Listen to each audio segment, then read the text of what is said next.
L2 level का hospital है, नवोदय विद्यालय है, केंद्रीय विद्यालय की स्थापना हमारे यहाँ हुई है। सड़कों का एक पूरा का पूरा जाल बिछा दिया गया। गुंडे बदमाश की आज कोई हिम्मत नहीं है कि नजर उठा के किसी के साथ कोई बदतमीजी करे या अपराध करे।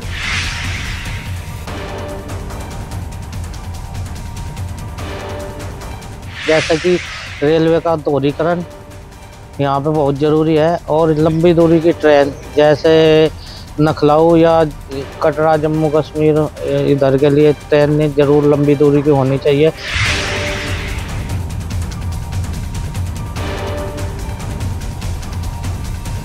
अब रेलवे का ट्रैक भी पूरा तैयार हो गया, इलेक्ट्रिफिकेशन भी हो गया, जो इंटरलॉकिंग का काम था वो भी पूरा हो गया और ये सबसे बड़ी मांग है। हमने पिछले दिनों अपने सांसद जी से भी इस बारे में मांग की थी।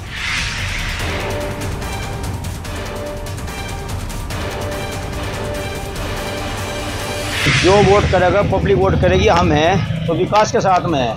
अब विकास किसके टाइम में कितना हुआ वो सब जब जनता जानती है, इसमें कोई कहने वाली बात नहीं है। ठीक है जी, तो सीधी सीधी बात है कि जो विकास कर रहा है या करा है या करेंगे उनको ही वोट जाएगा।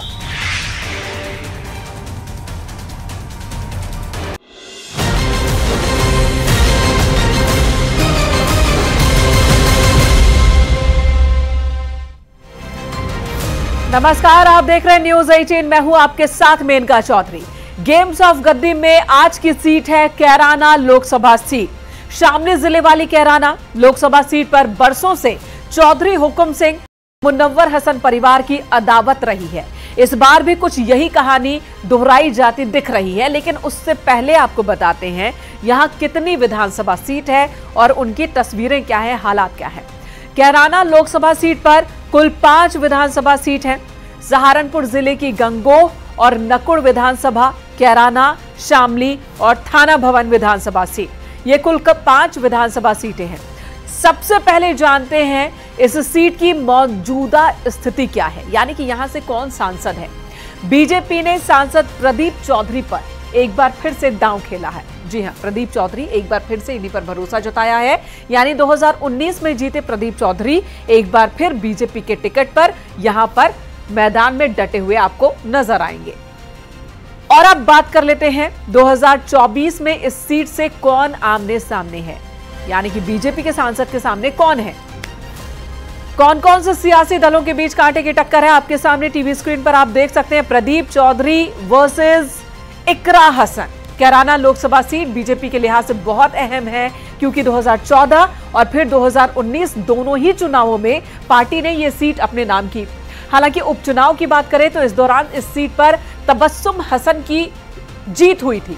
इस बार इस सीट से एसपी ने इकरा हसन को सियासी मैदान में उतारा है, तो दूसरी तरफ बीजेपी ने इस सीट से प्रदीप चौधरी पर एक बार फिर भरोसा जताया है। अब देखना यह है कि इस सीट पर 2024 में किस दल की जीत होती है।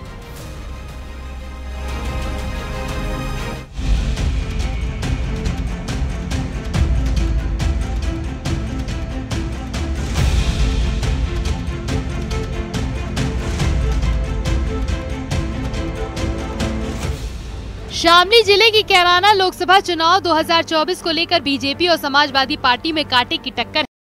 कैराना का चुनाव पहले चरण में 19 अप्रैल को होगा। बीजेपी और समाजवादी पार्टी अपने प्रत्याशियों का ऐलान कर चुकी है। बीजेपी की तरफ से वर्तमान सांसद प्रदीप चौधरी पर ही भरोसा जताया गया है। वहीं समाजवादी पार्टी ने इकरा हसन को अपना प्रत्याशी बनाया है। कैराना लोकसभा सीट पर 5 विधानसभा सीट, सहारनपुर जिले की गंगोह और नाकुड़ विधानसभा, कैराना, शामली और थाना भवन विधानसभा। कैराना सीट पर जीत का अंतर काफी करीब रहता है। मतदाताओं की बात करें तो कैराना लोकसभा क्षेत्र है 5 विधानसभा सीट, 17,19,011 मतदाता, 7,98,729 महिला मतदाता, 9,20,186 पुरुष मतदाता, 96 थर्ड जेंडर के मतदाता। कैराना लोकसभा क्षेत्र को कुल 18 जोन और 161 सेक्टरों में बांटा गया है। इनमें 11 जोन और 93 सेक्टर शामली जिले में है। 6 जोन और 68 सेक्टर नकुड़ और गंगोह विधानसभा में है। 893 मतदान केंद्र बनाए गए हैं। मतदान स्थल 1750 हैं। क्रिटिकल बूथ 231 हैं और क्रिटिकल सेंटर 146 हैं। बीजेपी ने कैराना लोकसभा सीट से प्रदीप चौधरी को एक बार फिर से टिकट दिया है। 2019 से प्रदीप चौधरी जीते थे। प्रदीप चौधरी राजनीतिक घराने से ताल्लुक रखते हैं। प्रदीप चौधरी सहारनपुर की गंगों से एक बार नकुल विधानसभा का चुनाव जीते। जीत तो रहे हम, चुनाव अच्छे से जीत रहे हैं। जीत हम पहले भी रहे थे, लोकदल के आने से हमें और गठबंधन का फायदा मिलेगा, तो चुनाव तो अच्छे से निकल रहा है। पिछले 10 वर्षों में जितना विकास हुआ लोग सोच भी नहीं सकते थे। इकरा हसन कैराना के पूर्व सांसद मरहूम मुनव्वर हसन की बेटी और कैराना सपा विधायक नाहिद हसन की छोटी बहन है। 2022 के विधानसभा चुनाव में विधायक नाहिद हसन जेल में बंद थे और सपा ने उन्हें कैराना विधानसभा से अपना उम्मीदवार चुना था।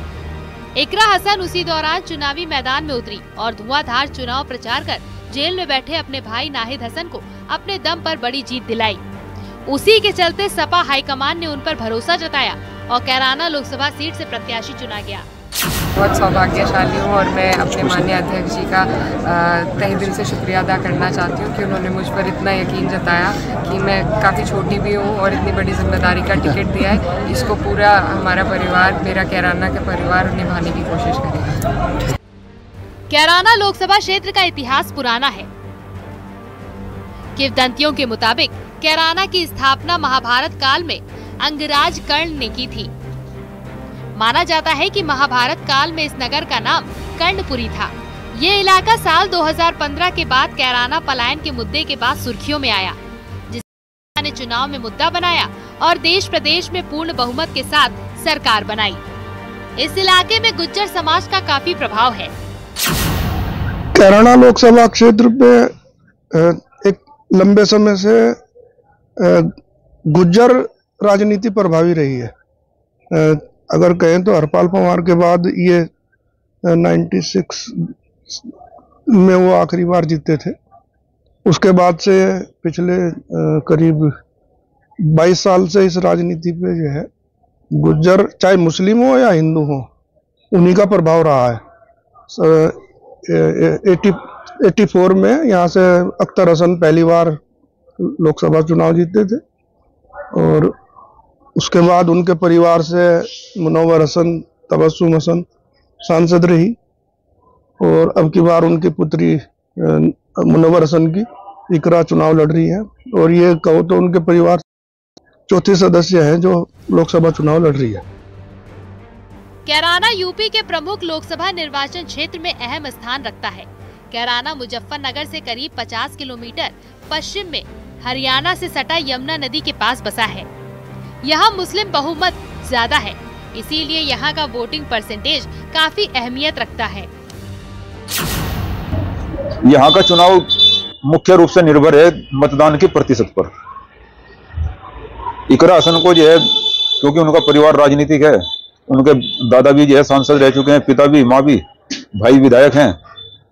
लोकदल के हटने से जो है गठबंधन को नुकसान हुआ है, सपा को जो है, लेकिन इकरा हसन के पास एक मजबूत वोट बैंक है और भाजपा के प्रति जो है लोगों में नाराजगी है, लेकिन टक्कर जो है मजबूत है, क्योंकि विकल्प जो है फिर भी जो है मोदी को मानकर अगर लोगों ने वोट किया तो जो है चुनाव बीजेपी का अच्छा है। पहले कैराना लोकसभा सीट मुजफ्फरनगर जिले का हिस्सा हुआ करती थी, लेकिन 28 सितंबर 2011 में मुजफ्फरनगर हिस्से से अलग होकर नया जिला शामली बनाया गया। इसके बाद से कैराना लोकसभा शामली जिले की एकमात्र लोकसभा सीट बन गई।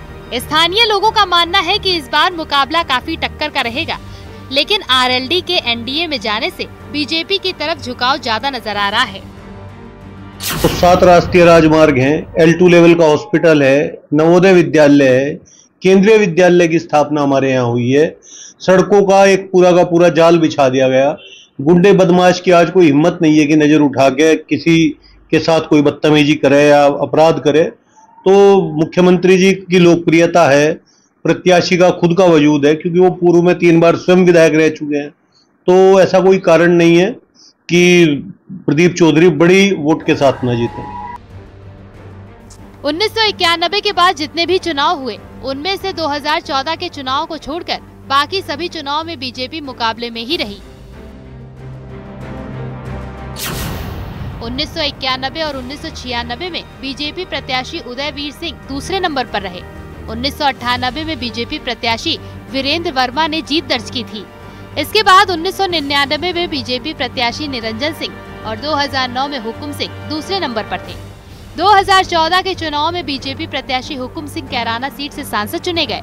इसके बाद 2019 के चुनाव में बीजेपी प्रत्याशी प्रदीप चौधरी ने यहां जीत दर्ज की और अब 2024 के लोकसभा चुनाव में भाजपा व सपा कैंडिडेट के बीच कांटे की टक्कर है।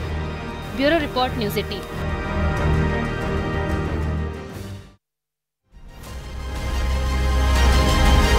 और चलिए अब समझते हैं कि क्या है कैराना लोकसभा सीट का जातीय समीकरण। ये क्षेत्र मुस्लिम और जाट बाहुल्य क्षेत्र है। तो आपको दिखाएंगे कि पश्चिमी यूपी की चर्चित कैराना सीट पर मुस्लिम वोटर्स की संख्या कितनी है। ये निर्णायक भूमिका में है। 2011 की जनगणना के मुताबिक शामली जिले में कुल 1,27,03,578 वोटर्स हैं, मतदाता हैं, जिनमें 57.09% हिंदू वोटर्स हैं। और वहीं अगर बात मुस्लिम वोटर्स की जाए तो ये भी निर्णायक भूमिका में है। चलिए अब जानते हैं क्या रहे कैराना लोकसभा सीट के 2014 के नतीजों की बात कर लेते हैं। बीजेपी को कितने फीसदी वोट मिले वो हम आपको दिखा रहे हैं। 50.44% वोट बीजेपी को मिला। जबकि वहीं अगर समाजवादी पार्टी की बात कर ली जाए तो समाजवादी पार्टी को 35.44% वोट मिले हैं। ये 2014 के नतीजे हैं। 2014 के लोकसभा चुनाव में लोगों ने हुकुम सिंह पर जमकर प्यार बरसाया था, वोट बरसाए थे। बीजेपी के दिवंगत नेता को 5 लाख से ज्यादा वोट मिले थे, जो 50% से ज्यादा। 2019 की बात कर लेते हैं, जो फिगर हम इस वक्त आपको दिखा रहे हैं। कैराना सीट पर साल 2019 में चुनाव हुआ। बीजेपी के प्रदीप चौधरी ने बाजी मारी। दिवंगत गुर्जर नेता चौधरी हुकुम सिंह के भतीजे हैं। उन्होंने 50.44% वोट हासिल किया है और ये भी 5,66,000 से ज्यादा वोट थे। जबकि दूसरे नंबर की अगर बात की जाए तो दूसरे नंबर पर तबस्सुम हसन ने 42.44% वोट हासिल किया, जो 4,74,000 वोट हो जाते हैं। तो इस तरह से दूसरे नंबर पर समाजवादी पार्टी की उम्मीदवार रहे। और अब समझते हैं कि क्या है कैराना लोकसभा सीट के विकास का सफर और क्या है चुनावी मुद्दे।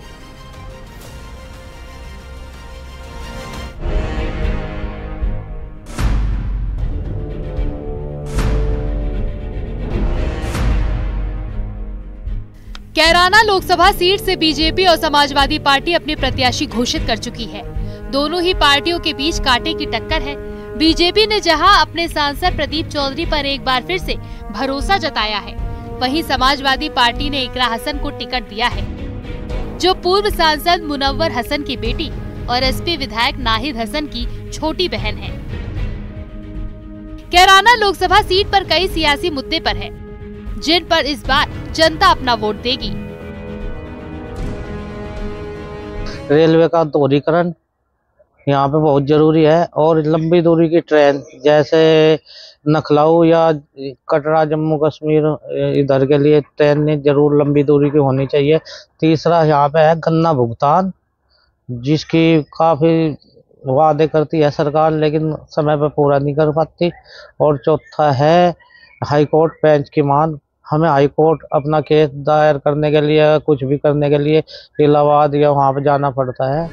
स्थानीय लोगों का मानना है कि जयंत चौधरी के एनडीए में शामिल होने से काफी फर्क पड़ा है। ऐसे में लोगों का मन बीजेपी की तरफ है। तो यहाँ पे जो है ना समीकरण बदले हुए हैं जब से जयंत चौधरी उसमें पहुंचे हैं और अभी सभाएं भी करेंगे तो सारे जाटों का रुख अपने आप बदल जाएगा। ना ही नहीं, जब सरकार अच्छे काम कर रही है, चाहे वो अपने घर रहो या कुछ भी करो, ऐसा कुछ नहीं है। लोग जनता के बीच में रहते हैं तभी जीतते हैं। ऐसा नहीं है कि तो लोगों के विपक्ष है, विपक्ष कुछ भी कहेगा कि ये नहीं आते नहीं आते तो फिर कैसे जीत जाते हैं। कैराना लोकसभा सीट पर मुस्लिम आबादी भी ज्यादा है। रेलवे लाइन के दोहरीकरण की मांग के साथ ही यहाँ स्थानीय लोगों के मुद्दे रोजगार, गन्ने के भुगतान और सड़क पर लगने वाले जाम से भी जुड़े हैं। देखो जी, हम जो वोट करेगा, पब्लिक वोट करेगी, हम हैं तो विकास के साथ में है। अब विकास किसके टाइम में कितना हुआ वो सब जब जनता जानती है, इसमें कोई कहने वाली बात नहीं है।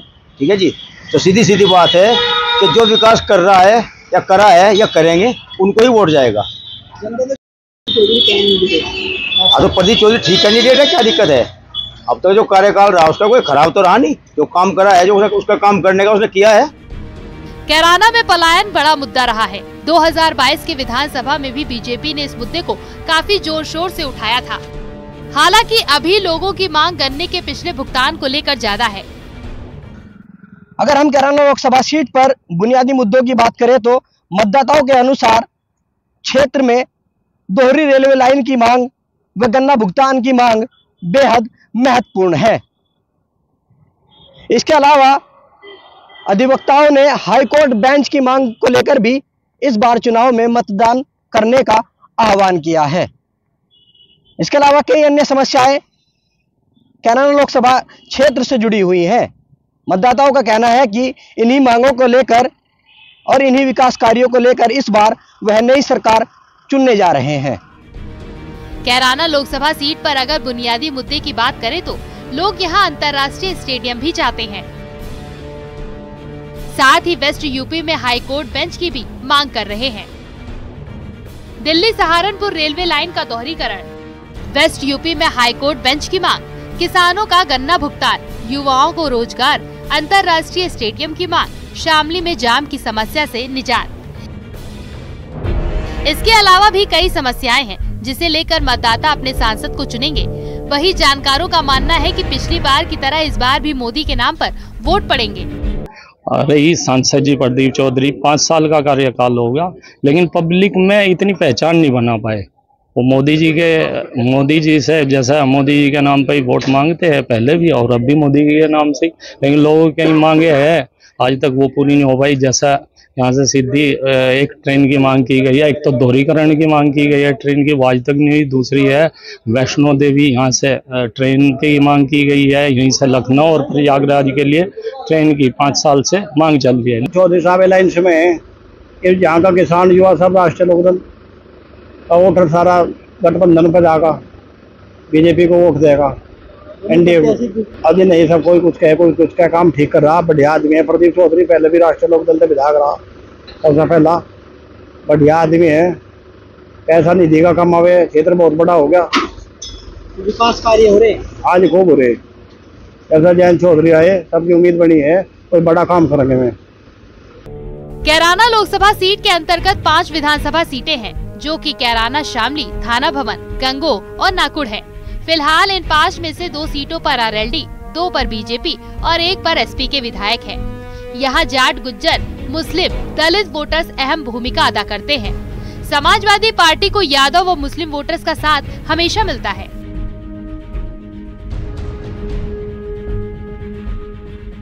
एक राजस्थान की पढ़ाई लिखाई लंदन में हुई और अब वह कैराना लोकसभा पर सपा कांग्रेस की प्रत्याशी बनी है। अब देखना यह होगा कि जीत का सहरा किसके सिर बनता है। शाहनवाज राणा, न्यूज़ 18, शामली।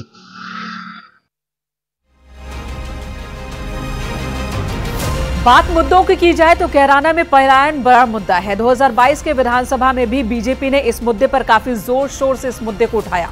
हालांकि अभी लोगों की मांग गन्ने के पिछले भुगतान को लेकर ज्यादा है और अब जानते हैं क्या क्या है कैराना के मुद्दे जो आपके सामने हैं। दिल्ली सहारनपुर रेलवे लाइन का दोहरीकरण, वेस्ट यूपी में हाई कोर्ट बेंच की मांग, किसानों का गन्ना भुगतान, युवाओं को रोजगार, अंतर्राष्ट्रीय स्टेडियम की मांग और वहीं शामली में जाम की समस्या से निजात, ये हैं प्रमुख मुद्दे। हालांकि इस बार बीजेपी और कांग्रेस के अपने अपने दावे हैं। आगरा से ये तस्वीरें हम आपको दिखा रहे हैं और ये खबर कि क्या क्या कैराने के मुद्दे हैं और कैराना में बीजेपी, कांग्रेस, समाजवादी पार्टी, खासकर बीजेपी और समाजवादी पार्टी के बीच मुख्य मुकाबला है।